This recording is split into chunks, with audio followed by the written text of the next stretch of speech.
I'm Yasmin Gagne. I'm Josh Christensen. And this is Most Innovative Companies.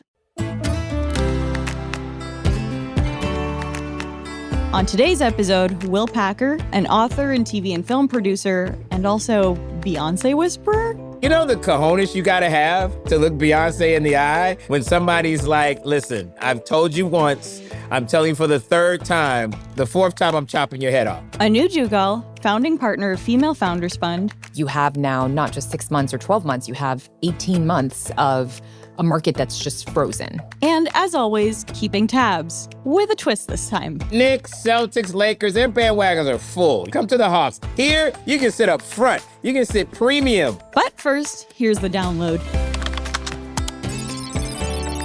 The news you need to know this week in the world of business and innovation. The founder of the popular messaging app Telegram, Pavel Durov, was arrested in France as part of an investigation into criminal activity on the app.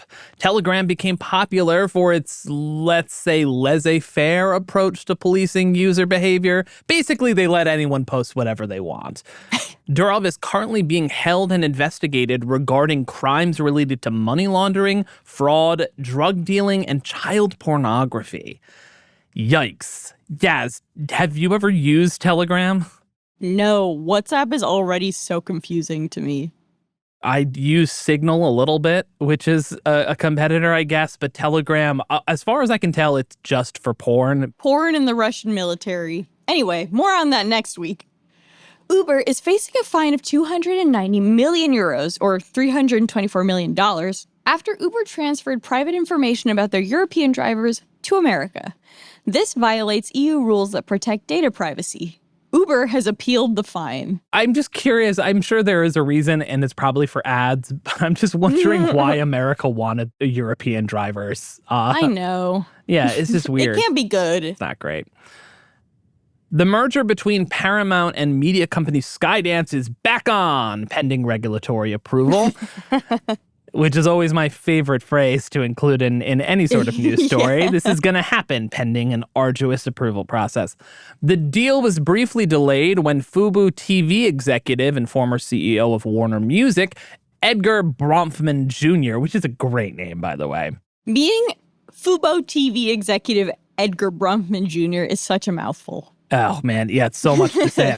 Anyways, Edgar Bronfman Jr. made a competing offer to buy a controlling share of Paramount, but Bronfman has withdrawn his bid, and Paramount is set to get an influx of capital it desperately needs.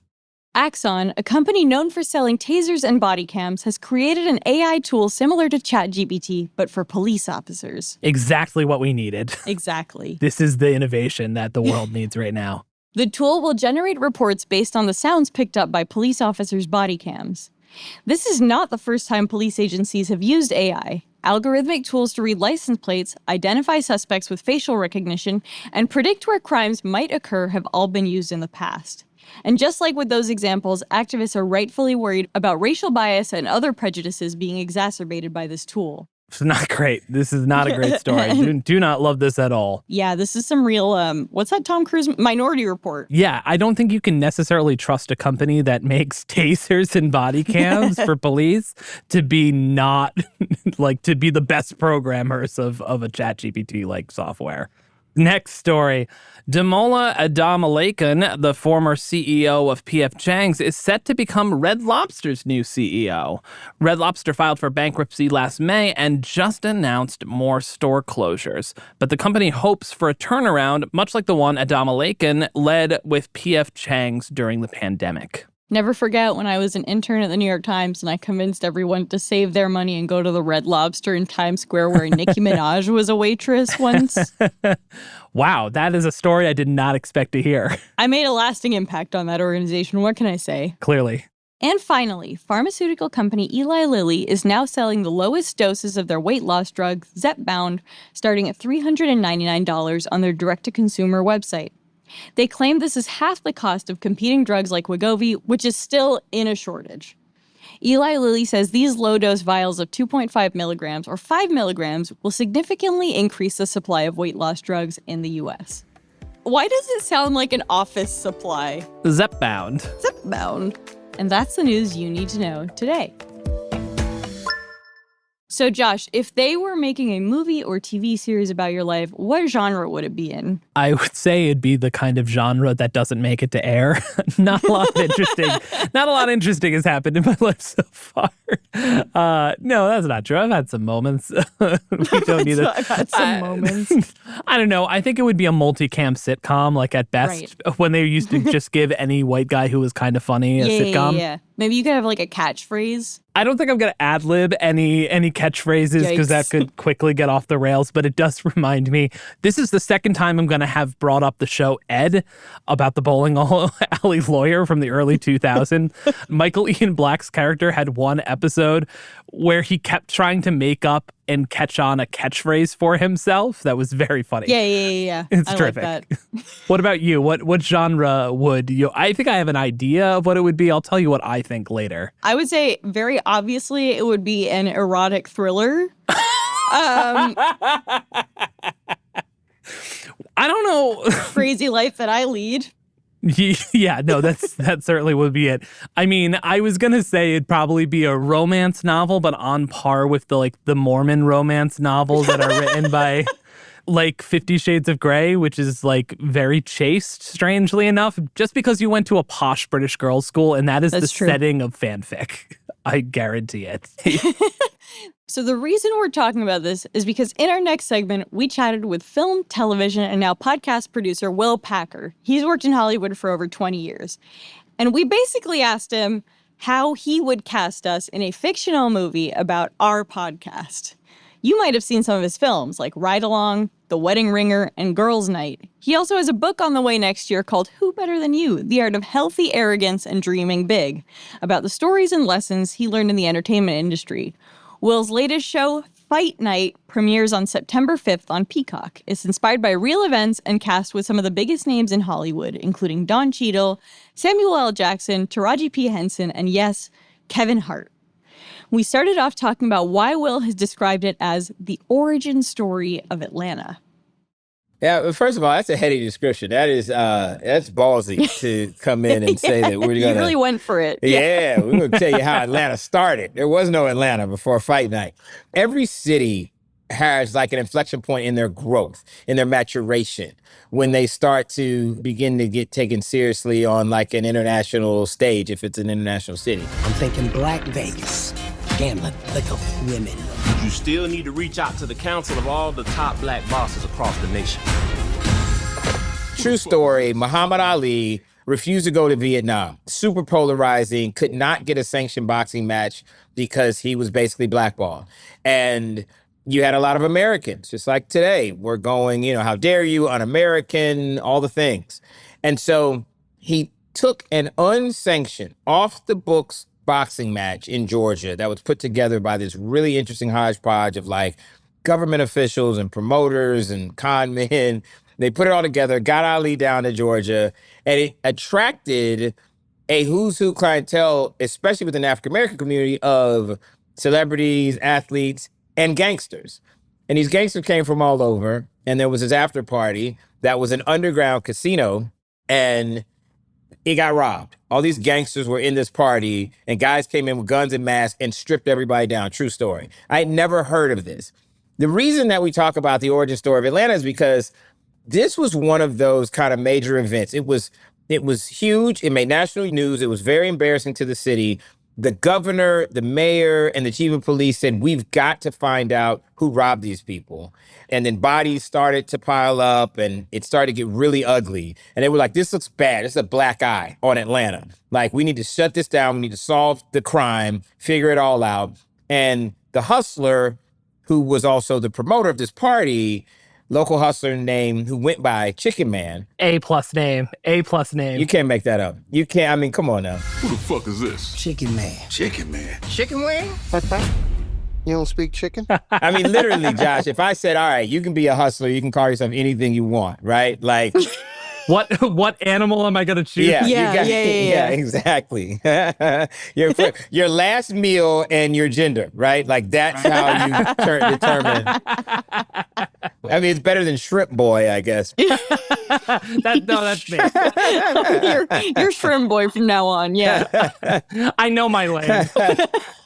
So everybody thought this hustler that put it on, they thought he was behind it. They were like, no, this is too shady. Like, you're the one that got everybody together, and then all of a sudden we get robbed. And so there was this one black detective on the force at the time, and this is played in our series by Don Cheadle, brilliantly by Don Cheadle, the amazing Don Cheadle. Love that actor. His job is to keep Chicken Man alive long enough so that because all these gangsters are coming after him, until he can determine who actually pulled it off. So this was one of those inflection points in the city where the city was trying to prove that it could basically play in the big leagues, that it could have a Muhammad Ali fight, that it could solve a big major crime. This was the biggest heist in the history of Georgia to this date, and it was one of the biggest heists in the country. It's still today, but certainly at that time. So this was an opportunity for Atlanta, which was at that time home to a lot of dreamers, a lot of hustlers. It was not taken seriously on a national scale. It wasn't New York, it wasn't Chicago, it wasn't LA, it wasn't Miami. It's just kind of like this southern city, Atlanta, right? That was trying to like prove, no, we want to be taken seriously. And it was like, all right, well, solve this crime and don't get people robbed and killed and show that you can have a big Muhammad Ali fight and everything goes okay. So anyway, I kind of look at it like it is telling the story. It's a love letter to Atlanta because it really is an authentic depiction of what life was like during that time. It's set in 1970. Fight Night is actually based on a podcast series, right? Yes, my fellow podcast family. Yeah, exactly. You could make our show into a series. Wouldn't be good. I don't know what kind of a series I was gonna most say, innovative companies would The be. Adventures play of you, Shrimp Yaz? Boy Who would and play Banana Josh? Bread Girl. Banana bread girl. Who plays Shrimp Boy you, and Yaz? Banana Bread That's Girl. the question. Who plays Yaz and who plays Josh? Who do you think? Will, you're the expert here. Oh boy. All right, Yaz, I'm going Zendaya for you, and then for Ooh, you. that's a good one. Yeah, I went high. I went. So Josh, get ready. Be gentle, Will, because I'm very sensitive. Are you? Well, this guy's a No, good I'm friend of kidding, mine. I'm So listen, here's the movie pairing you didn't know you need. Zendaya and Josh Gad. There you go. You're welcome. You got Josh That's nice. Gad. Listen, I'm into that. talented, funny. I'm a big musical theater fan, so See? Josh Gad's right up my alley. See, Yeah. there you go. He's my guy too. I can make that happen, guys. So, obviously that came from a podcast series. I'm curious where you're finding your ideas. A lot of stuff is based on existing IP. I mean, are you mostly reading? Are you listening to a lot of podcasts? Where are you getting plans for your projects? I'm doing all the things because you have to. As a producer right now, right? So the industry's really tricky right now. There is a constriction of content that's happening across all the media companies. They're just making less. And IP helps to mitigate the risk, right? Hollywood has always been very risk averse, always like following the trend. What just worked? Let's do another 3 of those, right? There's, in theory, a brand, an audience, some credence to whatever this idea is versus just a pitch that Will, Josh, and Yaz come up with. So interestingly, this actually started as a pitch for a feature film, and the feature film did not go, right? Like tried, shot, wrote a script, like didn't get the green light. Later, we came back and made a podcast with the intention of telling the story. We're like, this is like a hell of a story, right? Yeah. These elements are really interesting. Like, let's get the story out there. What we did along the way was we created IP. And so, it's no mistake that I'm the producer of the podcast as well as the producer of the limited series. And the podcast opened the door for us to then come back and revisit it. I then had something tangible that I could send out. The first thing I sent to Kevin Hart wasn't the pitch or me telling him about it. I was like, just listen to this podcast, right? Just listen to the first 20 minutes, Kev, and tell me what you think. And he called back and was like, I listened to the whole thing. I love it. So, yes, I'm listening to podcasts. Articles are always really good. I'm working on a couple articles now. Producers, we got to be smart. We work hard, but the best of us work smart. Somebody else has already gone out and done research. In articles, oftentimes they're telling the story in a particularly interesting way. There's a narrative already. So I'm reading a lot. Tons of stuff, because everything's not just going to come from the brain of a screenwriter. And as we all know, truth is always more interesting than fiction. I wanted to ask a little bit about this being originally pitched as a feature film, and then, obviously it's going to be a limited series on Peacock. I think 15 years ago, 20 years ago, that would have been seen as a large downgrade in a lot of ways. Like, movies was very much paramount. TV wasn't quite the prestige that it was today. Over your time in this industry, how has that shift changed the way that you approach content? Oh, it's crazy. First of all, It's good because I have the ability to go out and get the biggest stars and the best talent independent of the medium, right? You look at Fight Night and you're talking about literally some of the biggest stars in the world. You're talking about Sam Jackson and Kevin Hart and Don Cheadle and Taraji Henson. Like, you don't get these people if they felt like this was like the JV League or the B team, right? And so, Josh, you're absolutely right.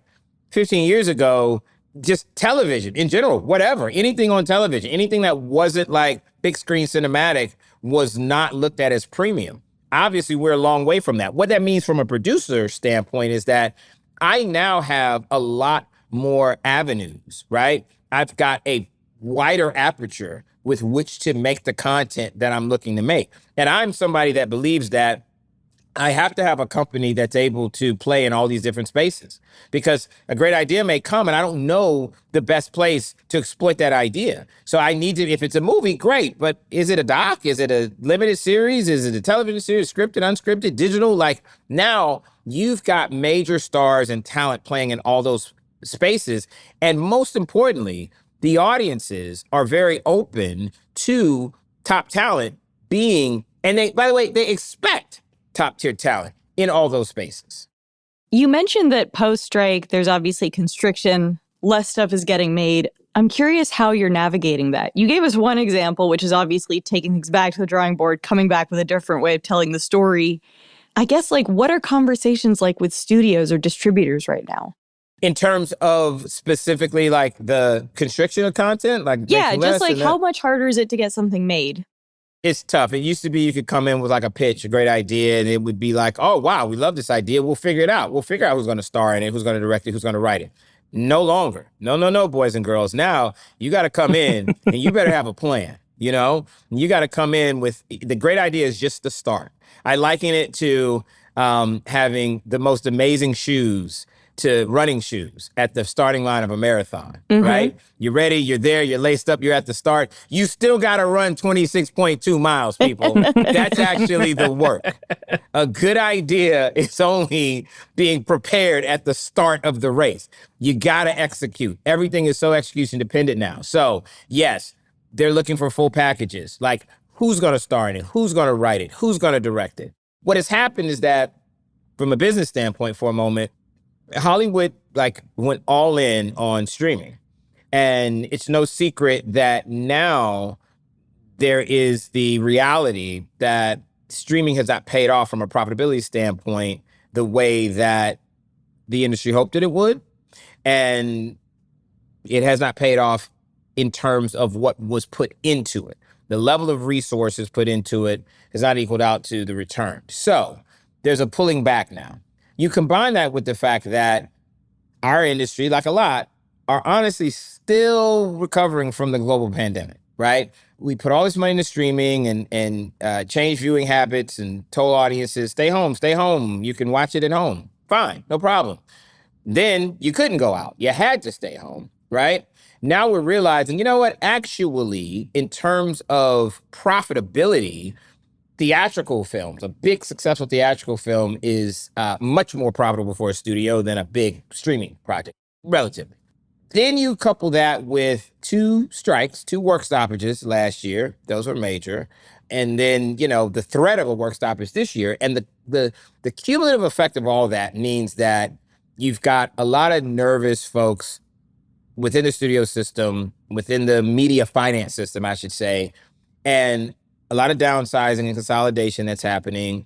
Unfortunately, you got a lot of jobs that are being lost. It's in the headlines everywhere. It's not specific to one particular company. It's Paramount Global just had a large layoff. As we record this, that came out, I think it was yesterday or the day before. Warner Bros. Discovery before that. I mean, it's affecting all sectors, especially in the entertainment business. So what that means, back to your question, Jazz, is that when you come in and you're saying, hey, I want $100 million for said project, there's a different level of risk tolerance now than there was even 24 months ago. And so you got to come in and you got to be able to sell it in a way that is undeniable. We've been talking a lot about brand partnerships with movies and with properties. Recently, Deadpool Wolverine, I think, is a big example of that. Ryan Reynolds is obviously a big marketing guru at this point to a certain extent. How much is that part of the pitch process as well? Does there have to be a built-in marketing process, brand partnerships to maximize the finances of these projects? Certainly helps. Anything you can do to help offset cost, help offset the level of resources that a single entity has to commit. Anything you can do. And obviously, the combination of there being an oversaturation of content, there's so much stuff out there, means that advertisers are fighting for the eyeballs. They're chasing the content that everybody's going to see. So if you got something like Deadpool Wolverine that's going to get millions and millions of eyeballs, right? A lot of people are going to see it. That's prime real estate for an advertiser, for a brand. And so it's all part of the same ecosystem. Like I tell people all the time, don't think of it like, well, this is the movie business, this is the advertising business, this is the television business, this is the podcast business. No, all part of one single ecosystem that is trying to get you, dear consumer, to pay attention. And then ultimately to spend your money, be it spend your money on the specific piece of content or on a brand that is associated with that content. So Fight Night is on Peacock. There's obviously tons of distribution services out there. How do you pick the right home for your projects? Is it based on pre-existing relationships? Do you pitch to specific streaming services or studios? What does that look like? It's project specific, honestly, right? Like this is certainly a relationship-driven business. And so I and Kevin Hart, who produced the limited series together, both have a pre-existing relationship with the NBC Universal family, and Peacock is under that family. However, every streamer is not known for everything as much as they want to be. You do have to think about your audience. That's me. I always start and end with the audience, and I want to make sure that I'm lining up my content with a platform that makes sense to the end user, to the consumer, for my content to be there. So Fight Night sitting on Peacock, which is known for Bel-Air, Best Man Holiday, Poker Face, The Office. Like, it's known for dramas, it's known for comedy, it's known for African-American content. We thought that this would sit very well on that platform, and it helped that there was an existing relationship. But I do think you have to be kind of strategic as a producer about where you're placing things. Now, in this tough environment, sometimes you're trying to just get anybody, right? You're just like, listen, who will distribute, who will finance, who will do it? Freebie, yeah, QVC listen, Network, whoever. Like, where are you? Yes, please. Yes, I'll take two. Absolutely. Audiences also, the content is what drives them. If in you guys' group chat, maybe you're not on Tubi every day, but you hear about this great thing and it's only on Tubi, you'll find it. You'll go there, even if it's just for that thing, you'll go there and find it. That is another good thing about the environment that we're in, where, you've got multiple media platforms that are accessible to everybody. If the price point's not too high, you'll go just for a particular show. If everybody's talking about it, and there's a need or a desire for you to see that show. You've said before in interviews that you make films for an audience, and it just so happens to have an African-American cast. Does Fight Night kind of fit in that mold? Do you still have the same philosophy? I think Fight Night was so specific because it is a true story. Sometimes I will say that I will have something pitched to me, and it's not pitched for Black audience, white audience, Latino audience. It's just a good movie, good concept. And I will say I really like that, and I'd like to see that through an African-American lens because I do have strength with that audience, because that's something that's very interesting to me. I feel like it's very specific. With Fight Night, because it was a true story, like, these characters were who they were, right? Like, Chicken Man was an African-American hustler living in Atlanta in the 70s. There wasn't a version where, I was going to go after Timothy Chalamet to play Chicken Man, right? Spoiler, right? Timothy's great. It wasn't a fit for this one. And so when I thought about this cast, honestly, I thought about, okay, it's a project that is set in a world of largely African-American characters. Like, I want to get the Black Avengers. I want to get the best Black I love that I can get. And so you literally got Don Cheadle, which, By the way, and Terrence Howard. If you know, you know. You know what I mean? So I'm just saying, you know what I mean? And, right, you got Sam, you got Don, Come on. I mean, who knows? Maybe Kevin will be in a Marvel movie soon. You never know. You know what I mean? You can see him. I'm surprised that hasn't happened. Who's the yet shortest already. comic book character out there? We need our comic book fans to help us out. I don't know. But Ant-Man already got Ant-Man's made. taken. Other than Ant-Man, does Ant-Man have a sidekick? What can we pitch? Can we pitch Kevin Hart in the comedic Marvel universe? So you have a book coming out soon called Who Better Than You? The Art of Healthy Arrogance and Dreaming Big. Explain to us, without giving away the whole book, how to be healthily arrogant. Here's the thing. So I've been working in Hollywood for quite a while. I've been pretty successful. I'm pretty proud of my career. And Hollywood is an industry. It's super high profile. It's super sexy, especially from the outside looking in. It can be very adversarial. It can be very contentious at times. And there's a lot of egos. And my job is to manage those egos.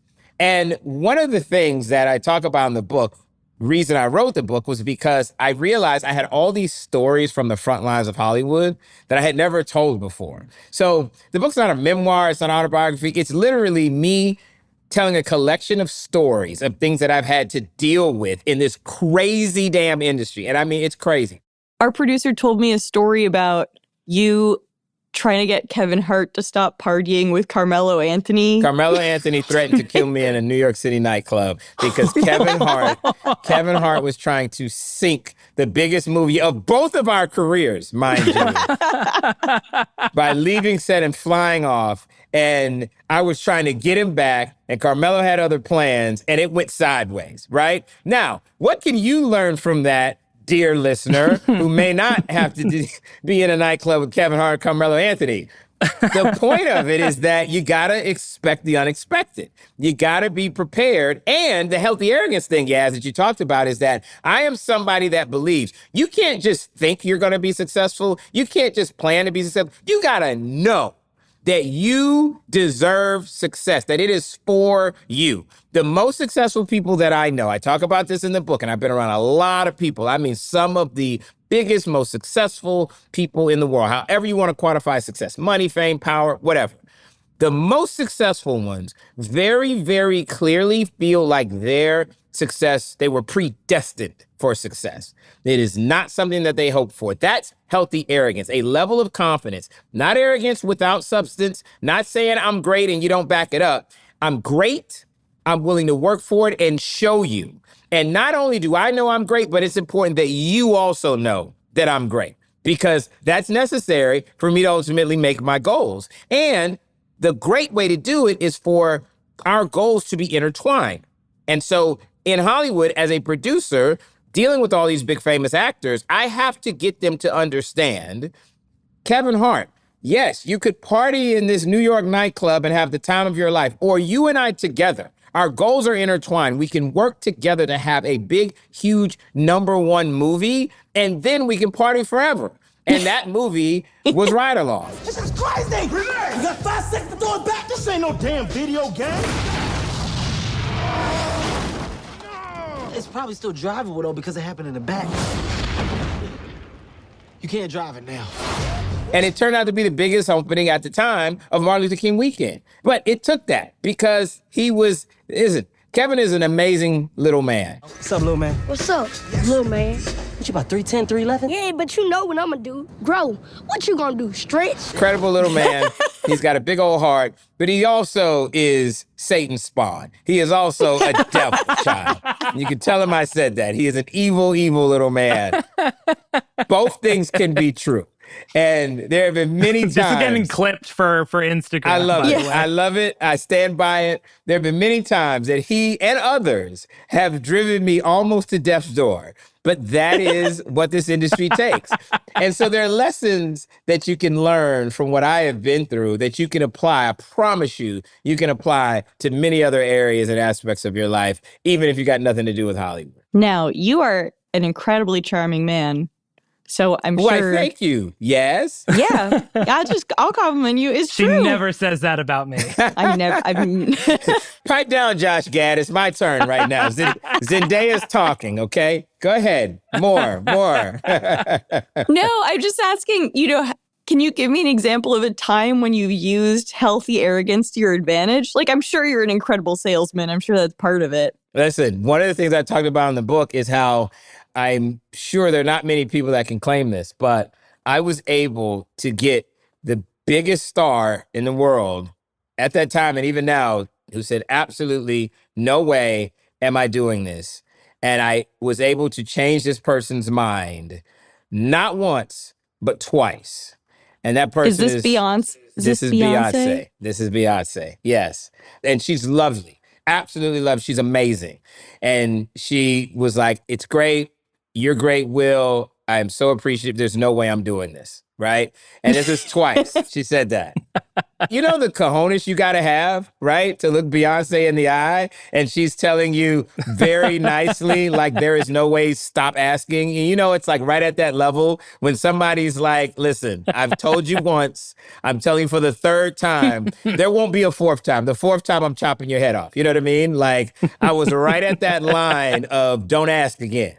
And it takes a level of healthy arrogance and confidence that I had something that I was selling that was going to be good for her and good for both of us. And I was able to do that twice. And so, yes, it takes that. I think it's in the book, but you talked about how it was difficult to convince execs to greenlight Stomp the Yard.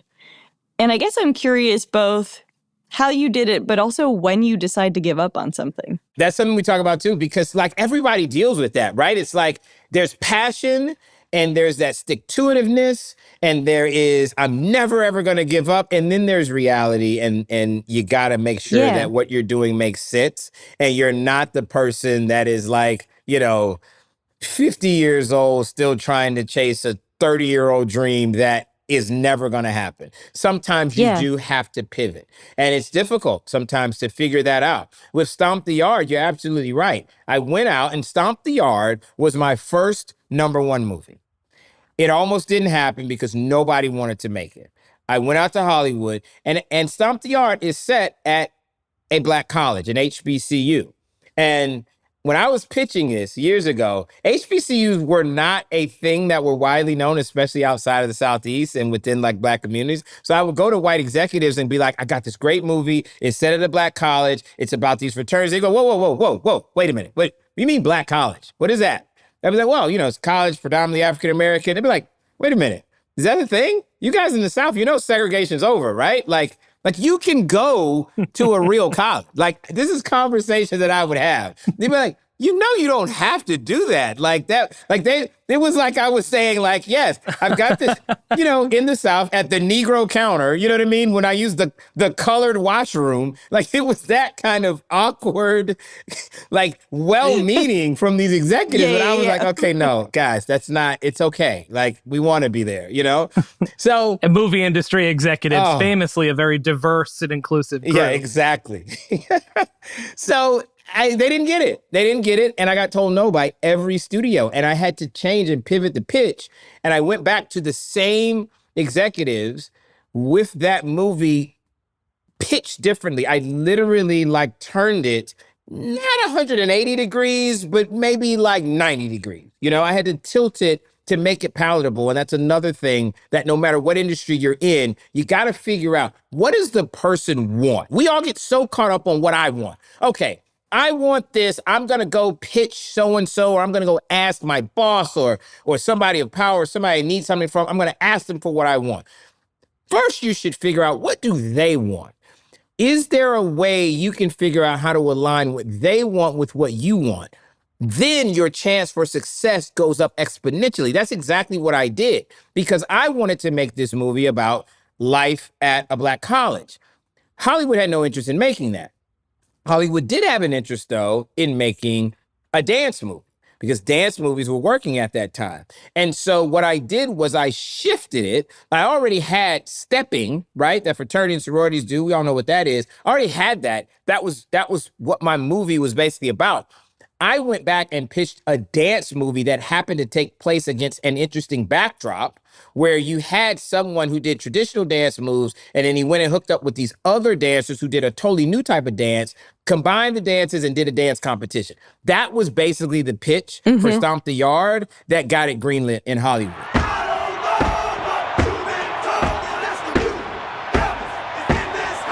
It satisfied what the executives wanted. It also satisfied a big audience who wanted to see themselves on screen, HBCU audiences and fraternities and sororities. And by the way, the execution was really well done because it did have great dance scenes in it. But I also was able to show this backdrop that was very important to me. So I was able to sell it in a way that was palatable to the folks that I needed to support me. That's something that you can apply across any industry. We had Issa Rae on the podcast a couple months ago, or a few months ago now. Issa, And my girl. yeah, she's the best. We were talking about whether it's harder or easier for creators of color. And she was, one of the things she said was like, you couldn't make a black Seinfeld. Like, you couldn't pitch it. It's a show about nothing. Yeah, yeah, hey, that's true. I'm curious whether you think the environment is easier or whether you think it's more difficult as fewer things are getting produced. For creators of color specifically? Yeah. It's always harder. Here's why. Because there's always going to be less, right? And this is not just creators of color. It could be like LGBTQ creators, anybody that's a marginalized group. If you're trying to make things specific to that group, anytime they make less, they're already like making less of yours. So it's just the math. That aside, more content is being made now that features storylines, actors, themes of communities that normally aren't showcased in Hollywood content. More of that's being made now than ever before because it makes money. That's the key. It's not because all of a sudden Hollywood woke up and said, you know what, this is our amazing social agenda and we're progressive and this is important. No.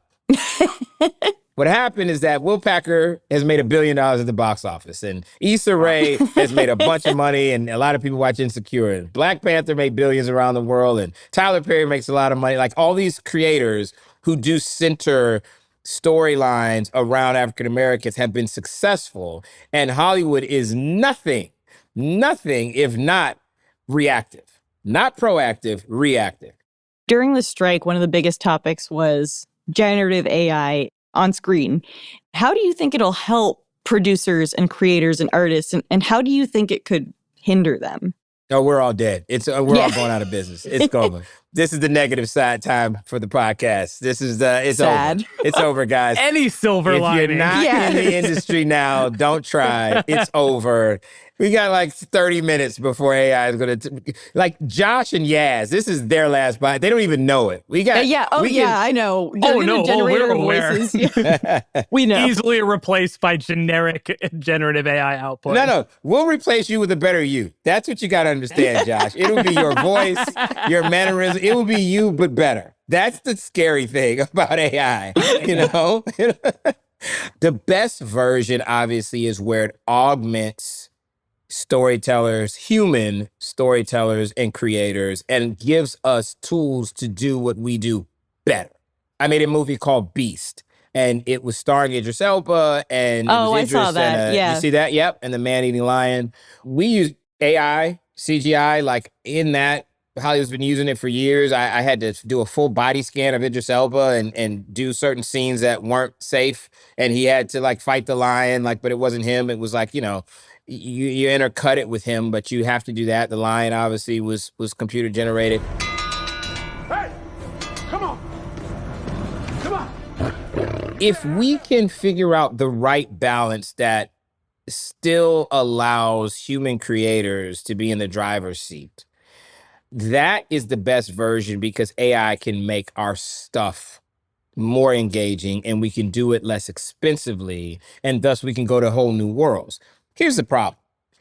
The industry and human nature is not such that we try to protect the artist.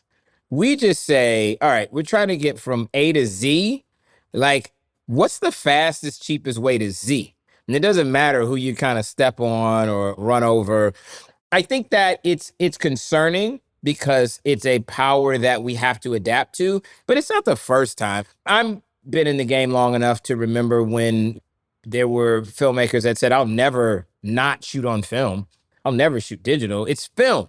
That's what it is. Audiences care. They can tell the difference. Cut to today, and I dare you to find a high-profile filmmaker that's shooting on film exclusively over and over again with great success. And I certainly dare you to find audiences that can tell the difference. So I think that that's the fear. If the bar kind of lowers in terms of the human element and audiences don't care and it makes money, then you'll see more of it. But You'll still need people to manage it. So from a producerial standpoint, You're like, I'll be fine. Listen, I'm healthily arrogant. So I believe that they need me, okay? That's the thing. That's where the healthy arrogance comes in, guys. They can't do it without me. And now I got to go out and prove that sentiment. We'll be back with Will at the end of the show, but first, a quick break followed by my interview with Anu Duggal, the founding partner of the Female Founders Fund.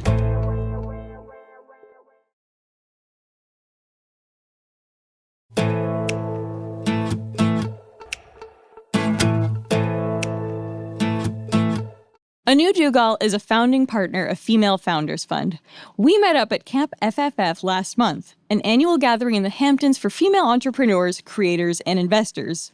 Anu shared her thoughts about what's going on in the world of startup funding, especially for female founders, and the effect of this current recessionary period.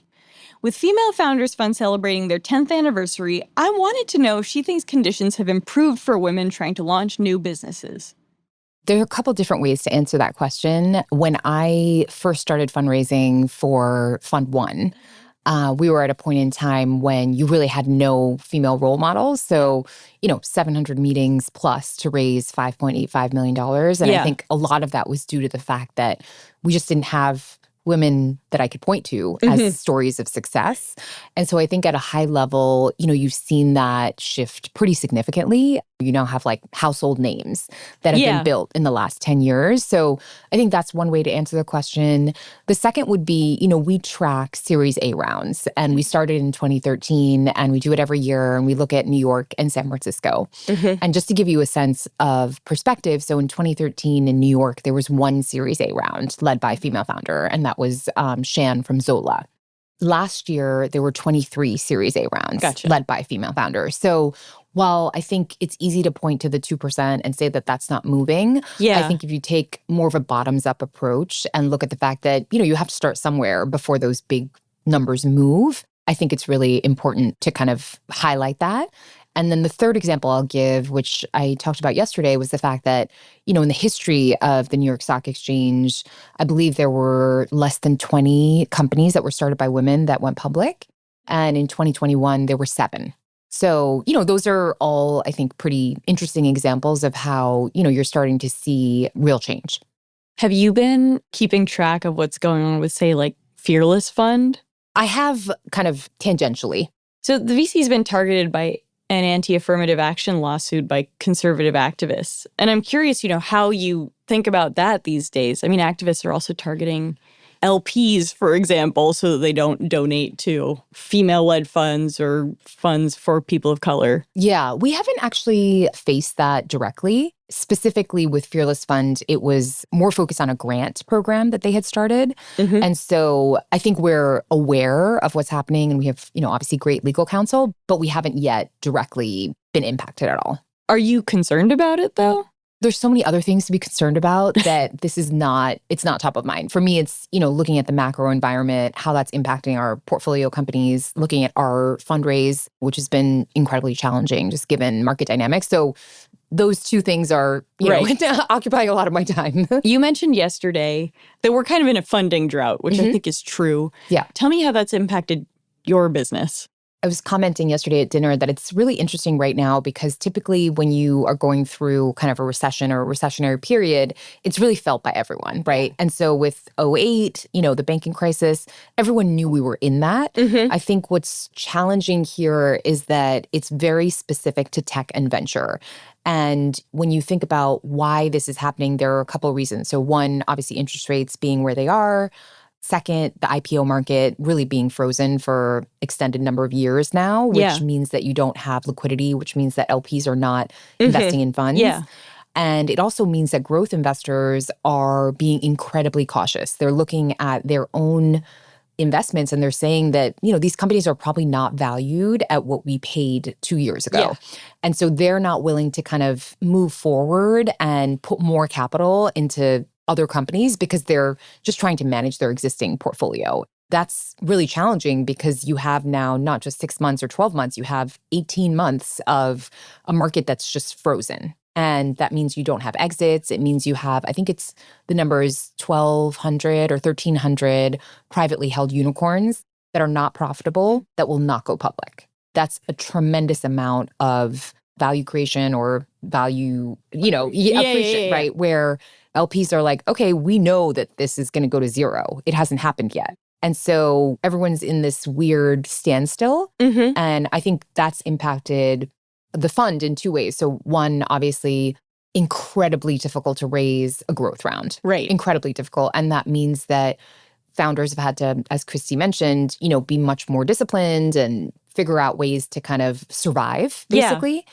We're also seeing companies shut down. And, that's happening. We have a company, $30 million in revenue, their debt financing got pulled and, it's just over. And so you have these, for me personally, like such sad stories where these founders have spent 8 to 10 years on a business and just because of these macro conditions are kind of in the position that they're in. And so that part of it is really hard. And then I think the second part from, a fundraising perspective is that we've been lucky enough to have 4 exits and returned significant amount of capital, but people are just not writing checks. And so when you're a large multi-stage fund and, instead of raising 20 billion, you raise 2, you can still, survive, right? Yeah, you can keep your team and all of that. But when you're a small fund, it's much more challenging. I was struck yesterday and also during the talks by how many of the female founders here have founded consumer goods companies. Marina Leroude was speaking earlier. She has a shoe brand. Glossier's here. Nancy Twine, who you gave an award to, founded Briogeo. Those are companies that I guess, have been very affected by the downturn. Yes, very much so. In part because, honestly, investors are realizing, in what world does, you have to sell a lot of shoes to make $1 billion compared to, the scaling opportunities of a B2B SaaS company. I'm curious how you think about the companies you want to invest in. Yeah, no, definitely. 10 years ago, and that's why it's interesting to have this reflection, 10 years back, D2C was what everyone in New York everything, yeah. And was looking at. And I think, you look at the public market comps now of any of those companies that have gone public and they're terrible. They're trading at less than what they've raised. Mm-hmm. And so I think the learning from an investment standpoint for us at Female Founders Fund has really been, where's there still opportunity within consumer? And beauty and personal care, we had a great exit with Billy. Mm-hmm. You've seen, Briogeo had a great exit, and you have a very acquisitive base of corporate companies that multiples are very high, margins are great, repeat rates are great. And so we have remained active and continue to remain active in beauty and personal care.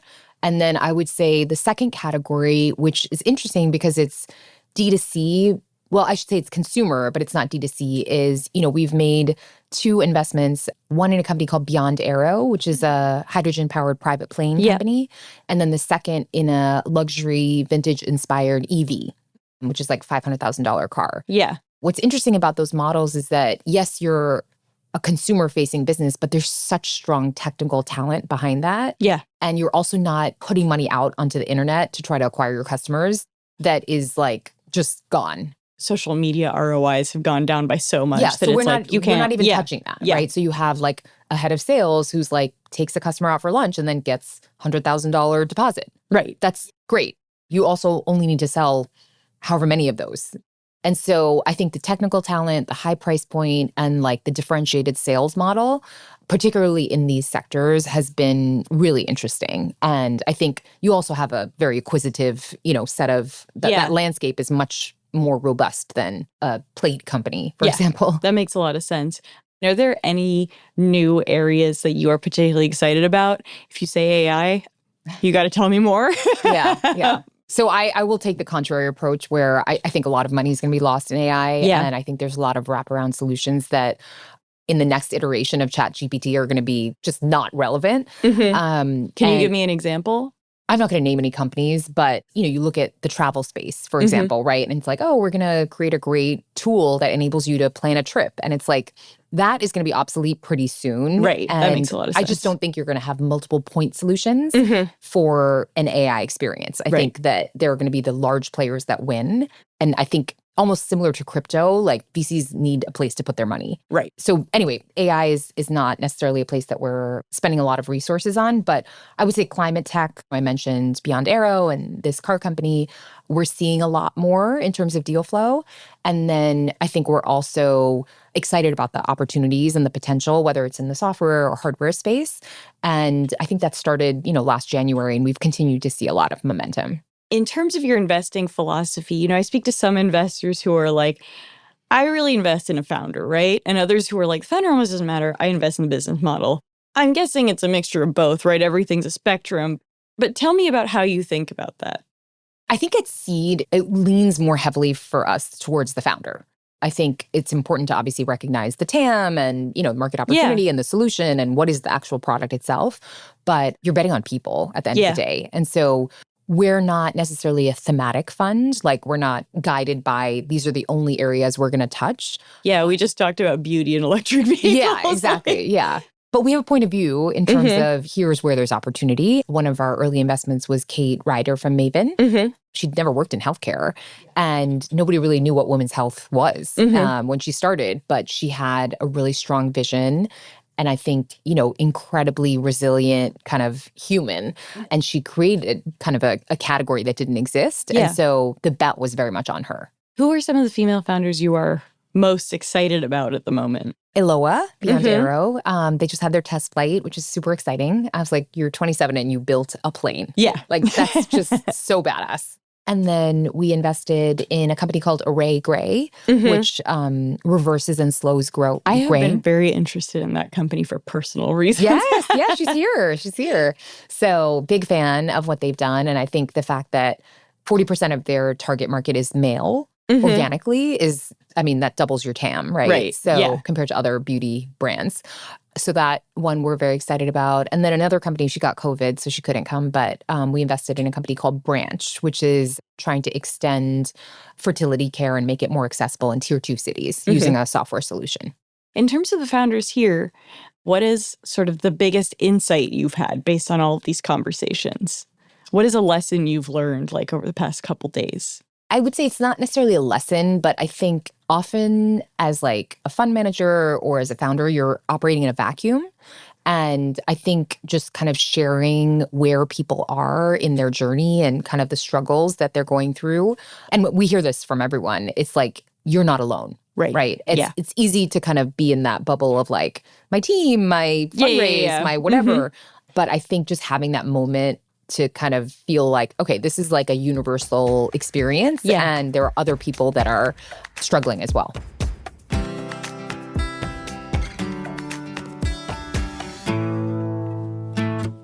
Okay, it's time to wrap up the show, and we decided to actually switch things up with keeping tabs this week. We were having such a good time talking to Will Packer that we asked him a few rapid-fire questions at the end of the interview to see what's catching his attention in pop culture today.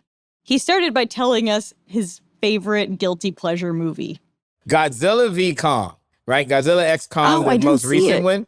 It's fun. Yeah. Like, I am somebody that believes that audiences right now, like, the world is so serious and so heavy. Give me something mindless and fun. You don't have to be totally grounded in reality. And that was kind of the textbook definition of that. That's how I feel about Minions. Yeah, the Despicable Me franchise is a go-to for you, yes. Shout out to my guy, Chris Meledandri. He's the brain behind that. Chris is a great guy. So talented. Yes. All right, same question for shows. What's a show you've seen recently?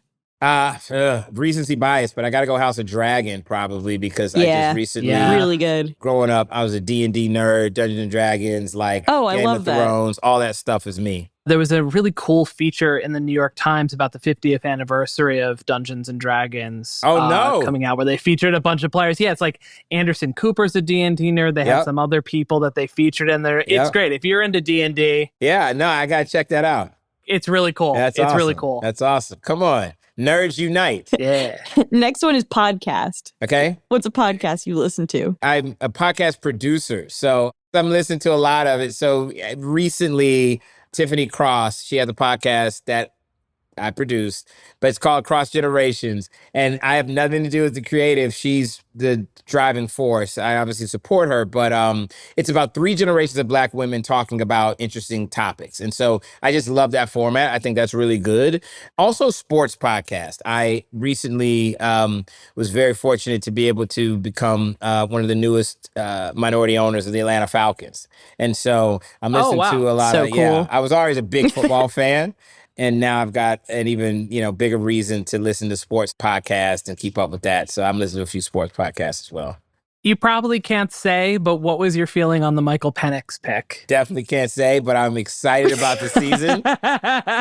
I'm excited about the Falcons and what's to come. How's that answer? All right, we got 2 left. Book you've read recently. Will Smith's book is coming to mind. That wasn't the most recent one I read, but I really enjoyed his audiobook. You know what else? Tools of Titans. That's another one I'll put out there. It's called Tools of Titans. The author's escaping me right now, but those are 2 that I would say that are good. I like a good motivational book. I'm also a big audiobook guy. While I'm moving around, working out, running, whatever, I can be listening, and I like it in an author's voice. So... Now, last one, and this dovetails perfectly with your last answer. What is the single best piece of advice you've ever received? Give us your wisdom. Oh, it was my dad. Words that I live by today. He said, and this was when I was young, and I think I had a homework assignment or something, and all my friends were going out to play, and I hadn't done my homework. I was procrastinating. He just very simply said to me, he said, listen, you can play now, but you're going to pay later. But if you pay now, then you will be able to play later. He said, it's your choice. Pay now, play later, or play now and pay later. It's up to you. And that is literally a mantra That's what you said to Kevin. that every entrepreneur can live by. And you are absolutely right, Yaz. That is exactly what I said to Kevin Hart with a bunch more cursing in it. and with a bunch of expletives. And get your ass You're back hanging out to with the Carmelo. city. He doesn't even have a ring. Shout out to Carmelo. Don't listen to him, Mello. Josh is hating. Josh is. I'm a Boston Celtics fan. I was just gonna say. I was gonna say he's a Lakers or a Celtics fan. I can tell. That's what's happening. That's all right. You guys just wait till the Atlanta Hawks. I'm ATL all day. Wait till the Hawks. Wait till we, get it all together and figure Maybe it I'll out. switch my allegiance. I don't care that much. Come on, Yaz. Come to the Hawks. Don't worry. Knicks, Celtics, Lakers, their bandwagons are full. You'll be at the back hanging off the tailpipe of the bus. Here, you can sit up front. You can sit premium. You can be up there. We got wine and cheese. We got champagne. We got all that because we don't have a lot of people. So we got room for you. I like that. My husband is a Rockets fan, and you know what? I feel like ruining my marriage. I think that's a great plan. Apologies to Mr. Yaz. I feel like I'm responsible for that now. My bad, bro. Well, this was great. Thank you so much for coming on the show. This was super fun. This was fun. It's a lot of fun. Thanks for having me, guys. Let's do it again sometime.